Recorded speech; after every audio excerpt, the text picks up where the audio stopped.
just, she had a lot of love to give. There was a puddle of blood around her head. Until it was suddenly snuffed out. She was the ray of sunshine who texted her mother 3 times a day, the friend who checked on you before you knew you needed it. Until April 2020, when Darlene Solis, 33, was found dead in her Houston apartment.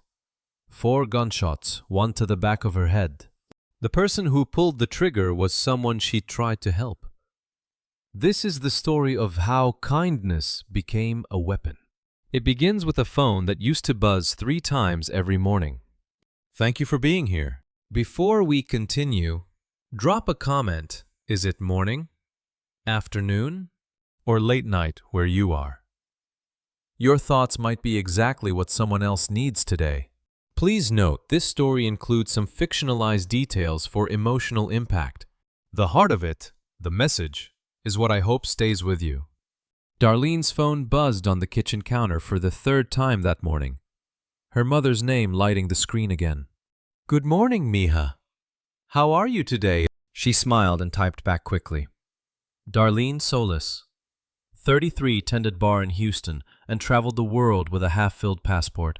Her apartment was small, but hers, decorated with postcards from every city she'd managed to visit between shifts. Judy Rodriguez, Darlene's mother, exchanged texts with her daughter multiple times every day. It was a rhythm they'd kept for years. A simple check-in that neither questioned. Morning, Mom. All good here. About to head to work. Love you. The April sun filtered through the windows, casting morning light across the kitchen table where her work schedule sat marked in red pen. Another shift tonight. Another crowd to serve. Another round of regulars who knew her by name. Darlene moved through her apartment with the ease of routine, gathering her things for the day ahead.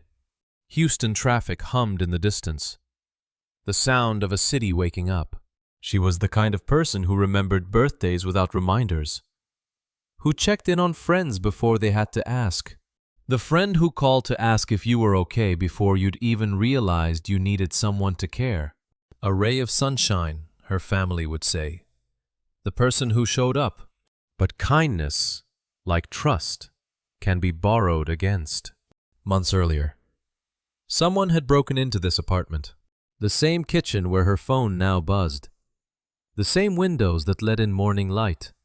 Darlene had come home to find the place trashed, belongings scattered, the kind of violation that makes a home feel unsafe. She knew who'd done it. Ray Rodriguez, her ex-husband, the man she'd tried to help long after the marriage ended. She told him not to come back. He came anyway, through the window she'd forgotten to lock. And then she made a choice that would define everything that followed. She didn't call the police, didn't file a report, didn't press charges, didn't put him in what she called a bad position. She filed the break-in under people I take care of, not under threat. That impulse to protect, even someone who had already shown her what protection was worth.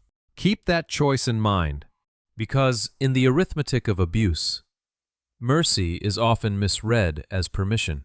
A door left unlocked once becomes a door that's never really closed. Darlene believed in second chances, in giving people room to change. She couldn't have known that for some people, change only means finding new ways to take. Her phone buzzed again. Another text from her mother. This one just a heart emoji. Darlene sent one back and grabbed her keys. Outside. Houston stretched before her, warm and familiar. She had shifts to work, trips to plan, a passport waiting to be filled. The kind of ordinary future that feels guaranteed until it isn't. The door she wouldn't lock against him was the same door a deputy would one day have to ask a manager to open. But that morning, all Darlene saw was another day in Houston. Another shift behind the bar. Another passport waiting to be filled. The screen had been dark for 2 days, and Judy Rodriguez could not stop staring at it. Wednesday morning. She'd sent the usual check-in. Good morning, Mija. How are you today? No reply. Wednesday afternoon, she tried again. Everything okay still? Nothing. By Wednesday night, the silence had a weight to it, heavy and wrong. Thursday morning brought more of the same messages sent. Messages unanswered. The kind of quiet that didn't fit a daughter who texted multiple times every day. Judy called Diana first, one of Darlene's friends. Have you heard from Darlene? When's the last time you spoke with her? Diana hadn't. Not since early in the week. Judy's chest tightened. She called another number. Melissa Hoffman, one of Darlene's close friends, had also been trying to reach her with no response. Melissa's answer was the same nothing for days. Both women had been sending texts, each message She was a very free-spirited person. vanishing into silence. This wasn't like her. Darlene answered. Darlene checked in. Darlene was the one who called to ask if you were okay, not the one who disappeared without a word. The rhythm they'd kept for years had broken, and the absence rang louder than any alarm. Judy dialed another number, one she didn't call often anymore. Her ex-husband answered on the second ring. I haven't heard from Darlene for 2 days, she said, her voice tight. Will you please go to her apartment? He didn't ask questions, didn't hesitate. He was a Harris County Sheriff's deputy, and he knew that silence like this meant something. I'm heading there now, he said. Go ahead and call 911. I'll need backup. For a woman who sent texts all day, silence was not absence. It was evidence. Judy made the call, her hands shaking as she explained to the dispatcher, welfare check. Apartment 110, 2 days of no contact. Daughter who never goes silent. The operator's calm voice did nothing to ease the dread climbing her throat. She stayed on the line, waiting. While miles away, he drove toward an answer she was half praying would prove her wrong. He called back minutes later. I'm 5 minutes out. His voice had changed. Tighter. Focused in the way that meant he was already preparing for what he might find. He'd done wellness checks before. Next of kin notifications. Doors open to rooms that had gone too quiet. But this wasn't a stranger's address on a dispatch sheet. This was different. The deputy pulled into the apartment complex and parked near building 110. He turned on his body camera protocol. Even now, maybe especially now, found the manager, asked for the keys. The woman handed them over, her face uncertain as she watched him approach the door. He was Darlene's stepfather, Judy's ex-husband who had raised Darlene since childhood. The man who'd taught her to drive and walked her through every milestone a father sees. And now he stood outside apartment 110 with keys in his hand and a body camera recording every step toward a door he'd been asked to open. He would not wait for backup. The lock clicked open, and the deputy stepped into the stillness of apartment 110. The apartment manager held the keys with hands that shook slightly, staying back in the doorway as he entered. He moved forward, body camera recording every step. The apartment was quiet in a way that made the air feel heavy. Nothing disturbed. No broken lock. No forced door. No signs of struggle at the entrance. The living room looked ordinary furniture in place. Nothing overturned. Nothing obviously missing. He called her name once. No answer. He already knew there wouldn't be. The bathroom door stood partially open. He moved toward it, his training taking over even as something else tried to stop his feet from carrying him forward. Inside, he found her. Darlene. Multiple gunshot wounds. The woman he'd raised since childhood. The daughter who texted her mother 3 times every morning. The ray of sunshine who checked in on everyone else. She was gone. For one breath, he was just a father whose knees wanted to give. Then he became the officer again, because that was the only way through. He stepped back, cleared the rest of the apartment to ensure no one else was present, then reached for his radio. His voice came out level, professional. A deputy calling in a DOA. Coordinates and apartment number. Request for homicide and medical examiner. Not a stepfather whose world had just split in two. He forced his mind into procedure precisely because it was his daughter, so no defense attorney could unmake it later. Every step documented. Every moment recorded. Everything done exactly right. Keep your voice level. The father can't help her now. Houston Police Department officers arrived within minutes to take over the scene. The first detective through the door recognized him immediately. Who this was. "We'll take it from here, sir." The deputy nodded. He'd done what he came to do. He stepped outside, handed off what he'd observed, and let the homicide team enter. Emergency medical technicians confirmed what he already knew. No vital signs. Time of death would have to wait for the medical examiner, but she'd been gone for days. The same days Judy had been calling, texting, waiting for an answer that would never come. The detectives moved through the apartment slowly, cataloging everything. No forced entry, no broken... Thursday, I messaged her and I said, "Are you okay?" When she didn't respond, that really worried me. Her belongings untouched. And most telling, no defensive wounds at the entrance. No sign she'd tried to keep someone out. Darlene had opened the door herself. She'd known her killer, trusted them enough to let them in. The same door she wouldn't lock against him. The same threshold where she'd refused to call police when he broke in months before, had been opened willingly one last time. The scene told the detectives one thing before they touched anything no one had forced their way in. The homicide detectives moved through apartment 110 slowly, reading what the silence had left behind.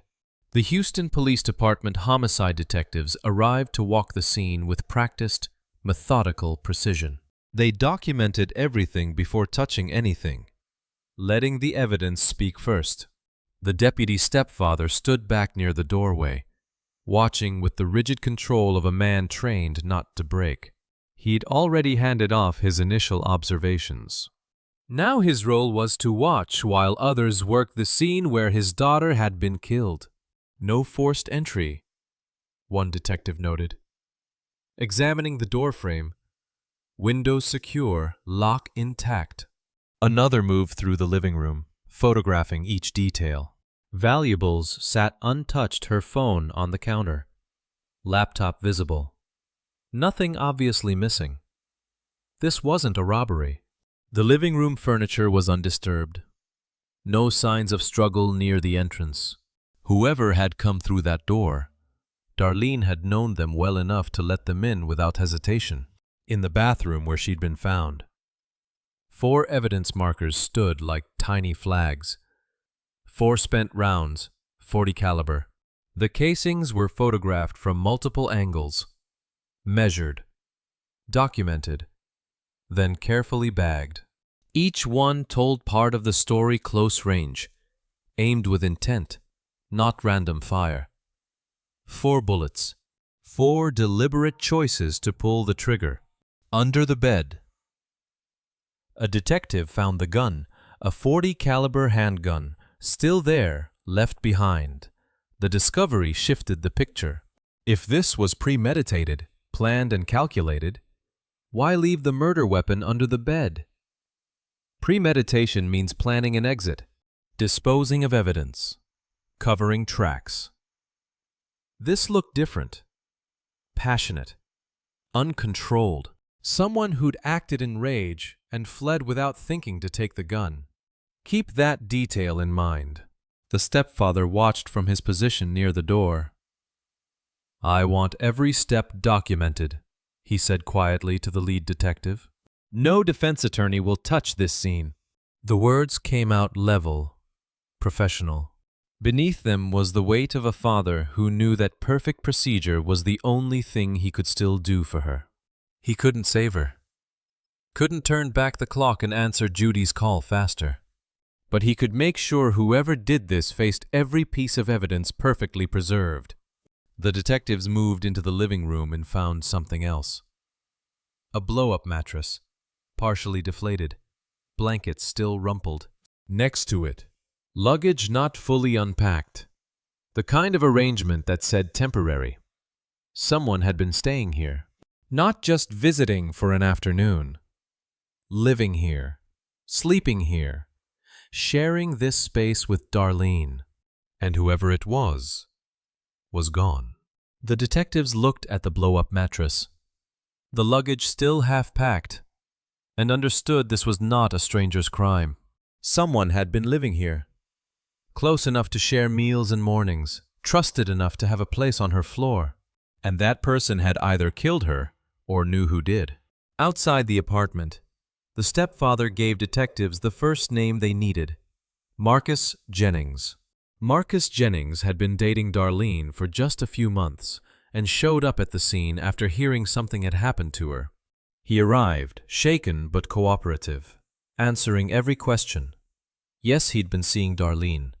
No, he hadn't been to the apartment in days. And yes, he knew about the blow-up mattress. She let her ex Ray stay there while he got back on his feet, Marcus said, his voice tight. I didn't like it, but it wasn't my place yet to say no. Ray Rodriguez, Arlene's ex-husband, living in her apartment on a temporary arrangement that had stretched longer than temporary should. The detectives took notes. Marcus described a man who'd been possessive, controlling, someone who couldn't let Darlene go even after the marriage ended. Melissa Hoffman, Darlene's friend who'd been trying to reach her for days, added another layer. There's someone else you should know about, she said. A guy she was seeing casually, JR. 3 men. Not 1, not 2, 3. The detectives made a phone call. Joy Reid, known as JR, was much younger and had kept things casual with Darlene, meeting her at the bar where she worked. He answered on the second ring, and when they told him what had happened, his voice went hollow. He'd been texting with Darlene earlier in the week. The usual back and forth. Then nothing. I knew Ray was staying there, he said over the phone, static crackling faintly.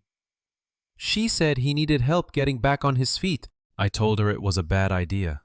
He wasn't wrong. Both Marcus and JR described the same pattern. Ray's obsessive need to know where Darlene was, who she was with, what she was doing. A man who'd lost his wife but refused to accept she'd moved on. A man who'd been given a second chance in the form of a roof over his head and repaid it with surveillance. The detectives held 2 truths. Cooperation isn't innocence, and the man pointing away could be pointing away from himself. But both men were still there, still answering questions, still cooperating fully, and both told the same story Darlene had already lived once before. Ray broke into her place once before, JR said quietly. She wouldn't call the police. Sir, she didn't want to put him in a bad position. There it was again. The same choice Darlene had made months earlier. The same impulse to protect someone who'd already shown her what protection was worth. She'd let him back in, given him a place to sleep, tried to help him rebuild. The threshold she wouldn't lock had become the apartment she willingly shared. Marcus and JR had both walked toward the detectives when called, opened their phones, answered every question.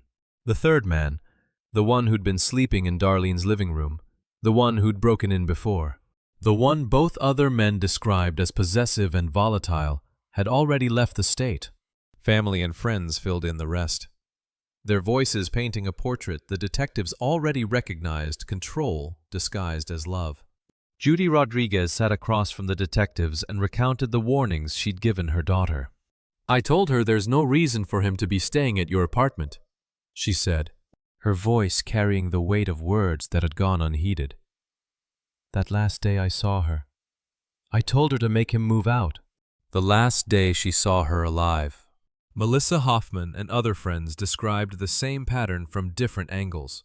Ray calling constantly when Darlene was out with them, texting throughout the evening. He would call her up when she's out with us. Text her constantly, one friend said. Always needing to know where she was, who she was with, not checking in, checking up. After arguments, he'd show up with gifts, flowers, apologies, promises to change. The cycle was textbook tension, explosion, honeymoon, repeat.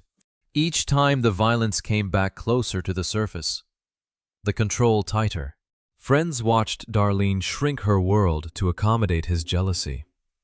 Saw her pull back from plans to avoid his calls. It all added to a general theme, possessive and aggressive control playing as devotion, and Darlene filing it under people I take care of. She'd taken care of him through the divorce, taken care of him after the break-in she never reported, taken care of him by letting him sleep on her floor while he got back on his feet. And he'd repaid every act of kindness with surveillance, every second chance with deeper obsession. Judy heard her own warnings played back through the detective's notes, words she'd spoken to Darlene that final day. Advice her daughter had nodded at but never followed. Being right offered no comfort now. None of them, not even Judy, had believed Ray would actually kill her. Possessive? Yes. Controlling? Absolutely. But murder? That felt like a line too far to cross. Until it wasn't. The detectives confirmed what everyone suspected. Ray Rodriguez had left the state. No one could locate him. His phone went straight to voicemail. His family hadn't heard from him. The man who'd been living in Darlene's apartment, sleeping on her floor, had vanished the moment she'd been found dead. Flight is not proof. But it's not nothing either. Still, suspicion alone wouldn't hold up in court. The detectives could build a timeline, establish motive, demonstrate opportunity. They could show the pattern of control, the prior break-in, point to his disappearance. But they needed something concrete, something that would survive a defense attorney's cross-examination and a jury's reasonable doubt. They needed the one thing the killer had left behind. The .40 caliber handgun still under the bed, bagged and waiting at the forensics lab. 4 shell casings with it. Every gun leaves unique markings on the casings it ejects, scratches and impressions as individual as a fingerprint. Every gun signs its own casings. They were about to read the signature. The .40 caliber handgun from under Darlene's bed arrived at the forensics lab in an evidence bag. 4 shell casings beside it. The ballistics examiner at the Houston Crime Lab specialized in firearm identification and tool mark analysis. He logged each piece of evidence into the chain of custody with practiced precision, typing the details into the system. 1. .40 caliber semi-automatic handgun. 4 spent .40 caliber shell casings, all from scene 2020-0430. The detectives had sent the evidence with a single, urgent question. Whose gun is this? The answer would either confirm their prime suspect or send the investigation in an entirely different direction. Under bright lab lights, the examiner photographed the weapon from multiple angles, documenting every detail before touching it. The gun had been left under the bed, abandoned at the scene. That detail alone told a story. A weapon left behind like this, the examiner said to the detective on the phone. Either panic or passion. Maybe both. Premeditated killers plan their exits. They dispose of evidence, white prints, create alibis. They don't leave the murder weapon under the victim's bed like something forgotten in the rush to flee. A weapon left behind isn't carelessness. It's a passionate, unplanned crime confessing its own nature. The detective's voice came through the line, tight with the weight of waiting. How soon can we get ballistics and registration care? We need to know whose gun this is. Soon. The examiner would test fire the weapon, collect the casings it produced, and compare the unique tool marks, the microscopic scratches and impressions left by the barrel and firing pin, to the casings recovered from the scene. If they matched, the gun was confirmed as the murder weapon. Then came the registration trace, running the serial number through state and federal databases to find the legal owner's name. Before we reveal whose name came back on that registration, are you still here? Comment A if you think the gun was registered to Ray, or B if there's a twist coming, and add one reason. Note what follows includes recreated details for narrative impact. If that's not for you, feel free to stop here. The examiner prepared the firing chamber, setting up the recovery tank to catch the test casings. Every gun leaves its signature on the brass it ejects. Microscopic striations unique as fingerprints, etched by the barrel's rifling and the firing mechanism's contact points. The science was settled, the process routine. Fire the weapon.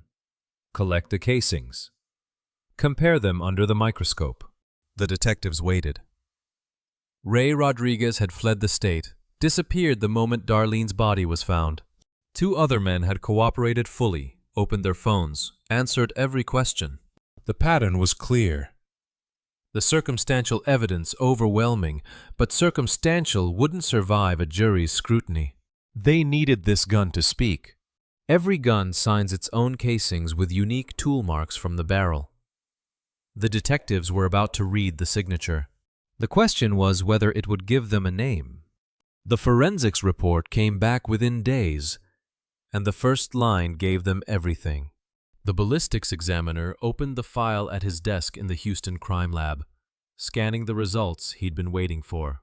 The detectives had sent the gun with urgency, and the analysis had confirmed what the scene had already suggested.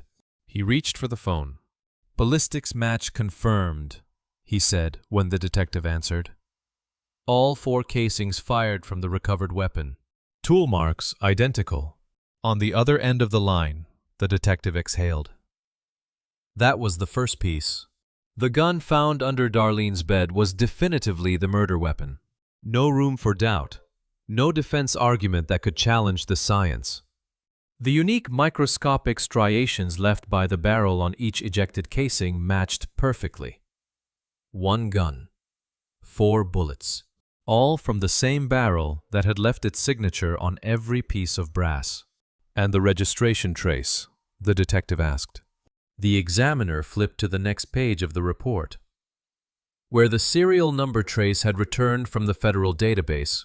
Every firearm sold legally in the United States carries a serial number registered to its purchaser.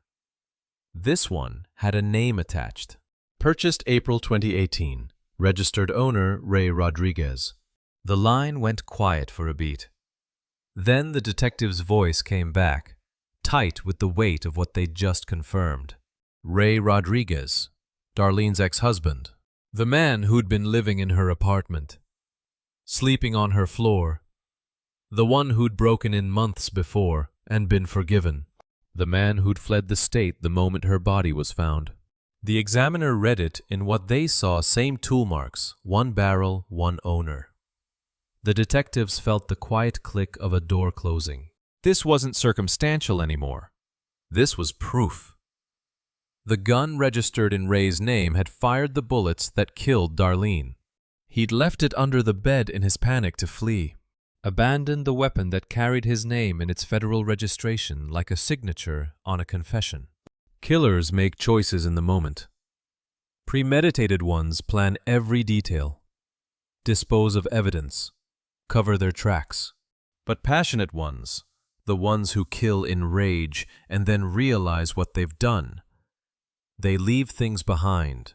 They forget the phone in their pocket. They leave the weapon where it fell. They run without thinking about what they're leaving to be found. Ray had hidden the gun under the bed. He had not hidden that it was his. The detectives moved quickly after that. With the ballistics match and registration confirmed, they had enough for an arrest warrant. Ray Rodriguez was armed, dangerous, and on the run. He'd disappeared across state lines. But people don't vanish completely. They go to family. They go to places that feel safe. The manhunt was about to become official. He had hidden the gun under the bed. He had not hidden that it was his. With the weapon naming Ray Rodriguez, the case shifted from investigation to manhunt. The detectives moved quickly, with ballistics confirming the gun under Darlene's bed as the murder weapon and registration tying it to Ray. They had everything needed for an arrest warrant. The paperwork went through within hours. Murder in the first degree. Armed and extremely dangerous. Fled jurisdiction. "We have warrants for Ray Rodriguez. Murder charge," the lead detective said into the phone, coordinating with North Carolina authorities. Armed and extremely dangerous. Fled to North Carolina. Ray had disappeared the moment Darlene's body was found. Vanished across state lines before the detectives could reach him. But people leave trails. They go to familiar places, reach out to family, seek refuge in the geography of home. The detectives had traced his movements and narrowed his location. "He's in Forsyth County," the detective said. "That's where his mother lives. He didn't run to hide. He ran home, not to strangers in a city where no one knew his name. Not to some anonymous motel far from Houston. He'd gone to his mother's house in North Carolina, the place where his daughter lived, the address that had been on file since before Darlene's death. He didn't run to disappear into strangers. He ran home to his mother. The reach of a man out of plans. It was the pattern fugitives follow when panic overtakes planning. They flee to what feels safe, to people who won't turn them away, to the places that held them before the world broke open. But safety is an illusion when there's a warrant with your name on it. Every family address is in a database. "It's my daughter." With the Forsyth County Sheriff's Office. They'd need local officers to verify his location and execute the warrant safely. Ray was armed. He'd purchased the murder weapon legally, and there was no reason to believe it was his only gun. Approaching a man who'd already killed once required tactical preparation. The manhunt was forming, the pieces falling into place. When the phone rang again, the detective answered, expecting an update on Ray's location. Instead, the voice delivered something else entirely. "You're not going to believe this," the North Carolina contact said. "He just walked into a law firm with his mother." The detective went still. "Say that again." "Ray Rodriguez walked into a law office about an hour ago with his mother, asked for a lawyer, told them he might be in trouble for something that happened in Texas. Not arrested, not tracked down and cornered. He'd walked in on his own. Surfaced himself. Asked for legal representation before the detectives had even touched down in North Carolina. A man getting ahead of what he already knew he was. Before the detectives could hunt him down, Ray Rodriguez walked into a lawyer's office in Forsyth County and started talking. He was looking for a defense before he'd even been formally accused. The North Carolina sheriff received a tip from a law firm a man had walked in saying he thought he killed a girl in Houston. Ray Rodriguez appeared at the Forsyth County law office that May morning with his mother beside him. He'd fled Texas the moment Darlene's body was found, driven north to the place where his mother and daughter lived, seeking refuge in the geography of home. But now he was seeking something else, legal representation for what he'd done. Ray's mother sat beside her son as he explained to the attorney why he needed help. She'd taken him in when he fled, given him shelter in the house where his daughter lived, hoping somehow to protect him from what was coming. The attorney listened as Ray spoke. "I think I killed the girl in Houston," he said. "A deputy's stepdaughter. I need a lawyer." The attorney went still. This wasn't a theoretical question about rights or procedure. This was a confession walking through the door in broad daylight. Ray kept talking, describing details that hadn't been made public, the victim's connection to law enforcement, the location, the circumstances that only someone who'd been there, someone who'd pulled the trigger, would know. He wasn't asking what to do if he got arrested. He was asking how to defend himself for something he'd already admitted doing. The attorney recognized what he was hearing, a confession to a serious crime. He excused himself and made a call. The Forsyth County Sheriff picked up on the second ring. "We had a man come in with his mother," the attorney said. "Said he shot someone in Texas, a deputy's stepdaughter." The sheriff immediately contacted Houston. Within the hour, the homicide detectives had the news their fugitive had just surfaced himself by walking into a law office and confessing. "You're looking for a Ray Rodriguez," the sheriff said.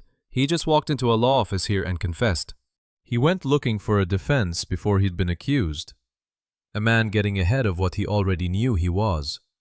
The detectives had been coordinating a manhunt, preparing to track Ray through family connections and paper trails. They'd had warrants ready, tactical plans forming, the machinery of cross-state pursuit beginning to turn. And then Ray had walked into a lawyer's office with his mother and told them exactly what he'd done. It wasn't surrender. He hadn't walked into a police station or turned himself in to authorities.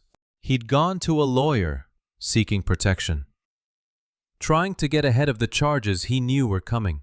But the effect was the same. He'd placed himself on the map, given them his exact location, and confessed to a murder that Houston had already connected to his name through the gun he'd left behind. The walls were closing in, not from the outside in, but from Ray's own words outward. And that was not the only confession he made that week. Ray had guarded himself against the badge, but he confessed to the people he trusted.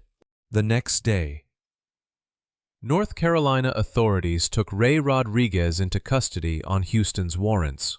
North Carolina law enforcement executed the Houston warrants and took Ray into custody without incident. No chase, no standoff. He'd surfaced himself by walking into a law firm the day before, and now he was in handcuffs facing murder charges from Texas. The Houston homicide detectives flew to Forsyth County, hoping to interview him. They traveled hundreds of miles because sometimes suspects talk. Sometimes the interview room becomes the place where guilt spills over into confession. Ray had already confessed to a lawyer. Maybe he'd talk to them too. The interview room was standard metal table, chairs bolted to the floor, recording equipment in the corner. The detectives sat across from Ray and read him his rights. "You have the right to remain silent. Anything you say can and will be used against you in a court of law. You have the right to an attorney. If you cannot afford an attorney, one will be provided for you." Ray nodded. He understood, and he chose silence. "Ray, we flew out here from Houston," one detective said, keeping his voice even. "We just want to hear your side of what happened." Ray looked at them, then looked away. "I want my lawyer. I'm not saying anything without my attorney present." And that was it. The interview was over before it began. Once a suspect invokes their attorney, the questioning stops. The law is clear, the rules absolute. The detectives had no choice but to stand up and walk out. They'd flown across state lines, coordinated with local authorities, prepared their questions, and Ray had shut them down with one sentence. He knew his rights, knew the magic words that would silence every question they wanted to ask. He guarded himself against the badge and confessed to the people he trusted. That selective silence was the crack. The frustration was palpable. This was a man who'd walked into a law office and told an attorney he'd killed a girl in Houston, a deputy's stepdaughter. He'd given details, described circumstances, essentially confessed to murder in a room with witnesses. But when the actual investigators showed up, when the people who could build a case sat across from him with a recorder running, he invoked his rights and said nothing. It was legally sound, constitutionally protected, and strategically predictable. Ray had already made his mistake by talking to the lawyer. Now he was correcting course, shutting down, letting his attorney handle everything that came next. But here's what the detectives knew from the law firm's tip Ray had been talking. Not to police, not to prosecutors, but to people he thought were safe. His mother, the attorney he'd sought out. And according to information filtering back through family channels, there was someone else who'd heard the full story. His mother's pastor. The detectives couldn't get a word out of him. His mother's pastor already had all of them. That week in North Carolina, Ray's distraught mother called her pastor, and then she put her son on the phone. The pastor of Ray's mother's church received her distressed call and agreed to speak with her troubled son. She was shaking, upset, needing guidance for something she couldn't fully articulate. Her boy was in trouble, bad trouble. Would he talk to him? The pastor said yes. He'd known the family for years, offered counsel through difficult seasons. He expected to hear about legal trouble, maybe a fight. What he heard was something else entirely. Ray's mother handed him the phone. The pastor could hear the transfer, the rustling, then Ray's voice on the line. "What's going on?" the pastor asked. "What happened?" Ray's answer came back casual, flat, like a man describing his day at work. No tremor in his voice, no weight to the words. Just facts, delivered without feeling. He'd been in Houston. There was a girl. Things had happened. Now he was back in North Carolina, and the police were involved. The pastor listened, trying to piece together what Ray was actually saying beneath the vague language. Then he asked the question directly. "Did you kill her?" And Ray said yes, not reluctantly, not with the voice of a man confessing something that haunted him. Just yes, like it was a fact on a form that needed checking. And then, unprompted, he volunteered the detail that made the pastor go cold. "I shot her in the back of the head." The flatness was worse than rage. At that moment, it wasn't the killer the pastor held on to, it was Darlene. Her name, her life, the violence done to her spoken like it meant nothing at all. The pastor had counseled people through guilt before, heard confessions of mistakes and sins that weighed on the soul. This wasn't that. This was a man reciting a fact about something he'd done and feeling nothing about the doing. No sorrow, no regret, no recognition that a human being had been erased by his hand. The detail I would have never thought that he would have done that. Darlene had been shot multiple times, including in the back of the head. Ray wasn't guessing. He was describing what he'd done with the precision of someone who'd been there, who'd pulled the trigger, who remembered exactly where the bullets went. The pastor tried to offer counsel, tried to find words that might reach whatever part of Ray's conscience still functioned. But the conversation ended without resolution. Ray thanked him for listening and hung up, and the pastor sat with what he'd heard. The weight of it, the flatness of Ray's voice against the horror of what he'd described. A man who felt nothing about killing someone who'd given him shelter, who'd refused to call the police on him when he'd broken into her home months before. A pastor could not carry that silence, so he broke it. He called the authorities and told them what Ray had confessed. 3 years later, April 2023. Ray Rodriguez sat in a Harris County courtroom facing the jury that would decide his fate.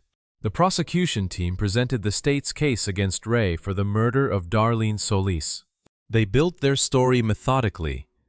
A possessive ex-husband who couldn't accept that his former wife had moved on, who'd been living in her apartment while she dated other men.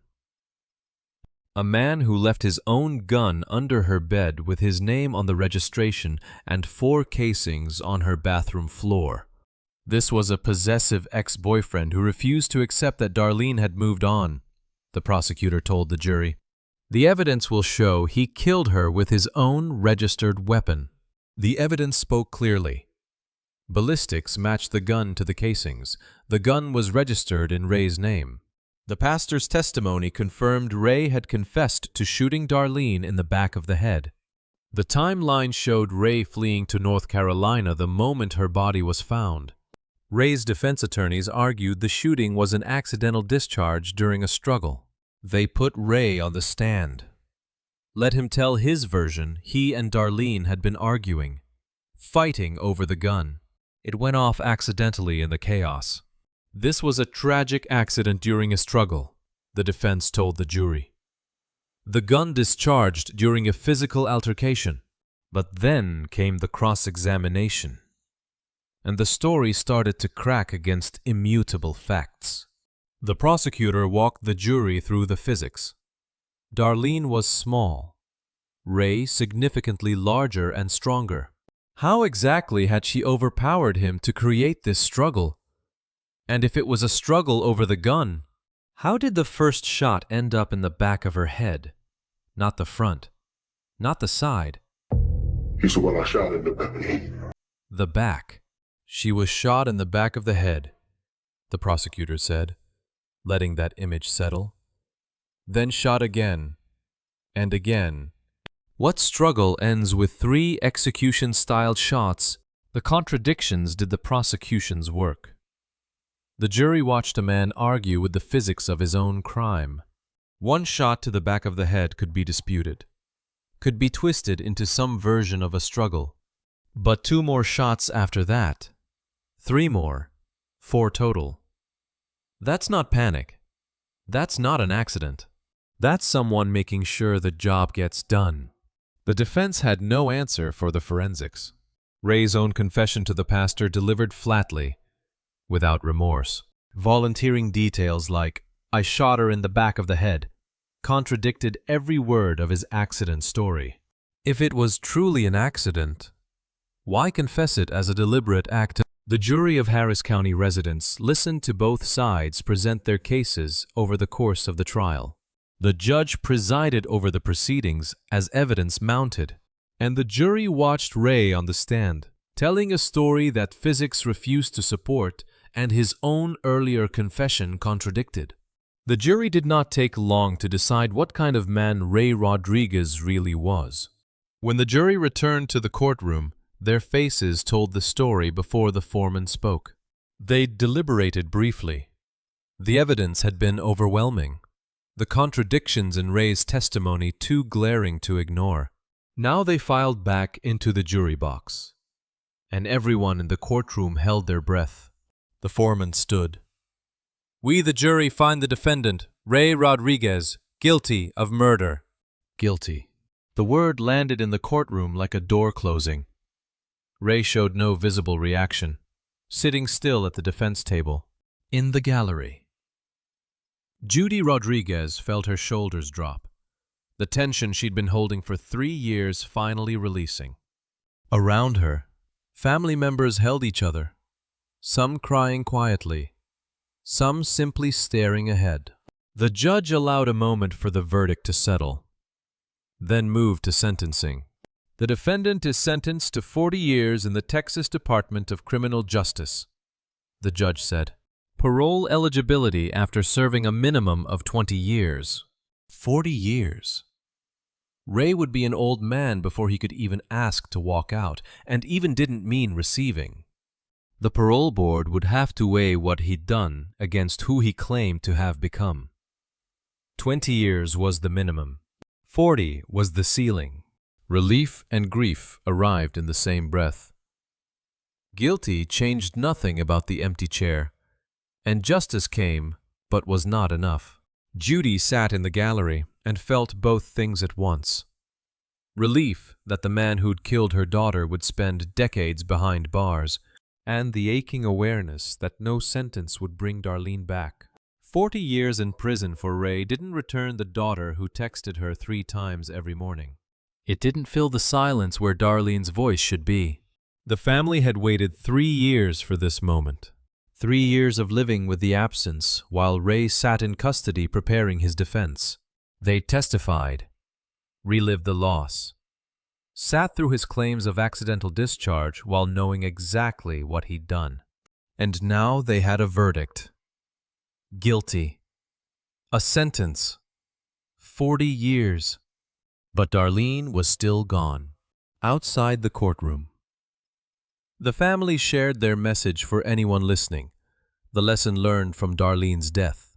If you're in an abusive relationship, recognize the pattern. If someone has shown you violence once, they will show you again. Cut all contact. Don't give second chances to someone who's already demonstrated what they're capable of. Because as long as there's contact, the manipulator has a door.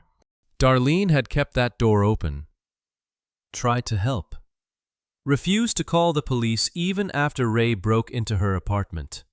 And he'd walked through that kindness and killed her. 40 years. And on the other side of it, the same absence they walked in with. Years on. They carry both the guilty verdict and the empty chair.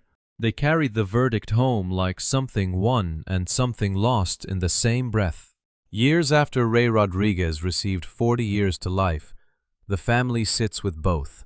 The guilty verdict, delivered in a Harris County courtroom, gave them justice. But justice doesn't fill the chair at holiday tables. It doesn't return the phone calls. Doesn't restore the voice that used to check in 3 times a day. The sentence doesn't bring back the daughter who made everyone around her feel seen. Darlene's absence speaks louder than the conviction. Judy Rodriguez still catches herself reaching for her phone sometimes, expecting the morning texts that will never come again. Good morning, mija. How are you today? The rhythm they'd kept for years, broken permanently that April day in 2020. The silence where Darlene's laughter should be, where her warmth used to fill every room, is a weight that 40 years behind bars for Ray doesn't lift. Darlene was the ray of sunshine, the friend who showed up, the one who called you to ask if you were okay before you even realized you needed someone to care. She remembered birthdays without reminders. She checked in when others forgot. She made people feel like they mattered. She would have turned 34 that year, with a passport she'd already half filled. The travel she'd planned. The cities she'd wanted to see. The ordinary milestones of a life cut short at 33. Birthday candles never lit. Destinations never marked. A future stolen by 4 bullets on a bathroom floor. The family carries the question that has no answer. Why did she keep protecting a man who had already broken into her home? She'd had a restraining order. She knew he was dangerous. She'd told him not to come back, and he came anyway. And she forgave him. Let him sleep on her floor.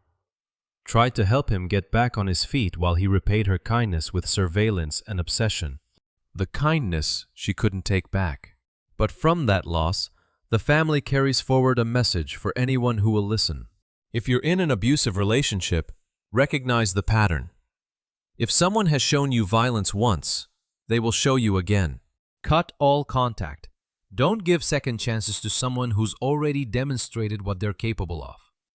Because as long as there's contact, as long as that door stays open, the manipulator has access. Darlene kept the door open. She tried to help. And Ray walked through that kindness with a gun registered in his own name and ended her life. She refused to call the police to protect him. He answered with 4 bullets fired from a gun that carried his own name. The door she wouldn't lock. The kindness she couldn't take back. Darlene Solis deserved more than to become a cautionary tale. She deserved the birthdays she'll never celebrate, the trips she'll never take, the ordinary moments stolen by a man who couldn't accept that she'd moved on. Her family carries both justice and an aching absence. 40 years behind bars for Ray Rodriguez doesn't return the daughter who texted 3 times every day. It doesn't fill the silence where her laughter should be. But from that loss, they've built a message they share with anyone who will listen. If someone has shown you violence once, they will show you again. Cut all contact. Don't give second chances to someone who's already demonstrated what they're capable of. Because as long as that door stays open, the manipulator has access. If this story touched you, please consider subscribing. Every story I share here honors a life that mattered, a family that deserves to be heard. Drop a comment with your thoughts. Your perspective might be exactly what someone else needs to read today. And if you know someone who needs to hear this message about recognizing abusive patterns, please share it. Thank you for staying with me through this difficult story. This case is based on real events. The murder of Darlene Solis in Houston, Texas in 2020, and I cannot, as a pastor, as a human being, know something like that and sit on the information. 2023 conviction of Ray Rodriguez.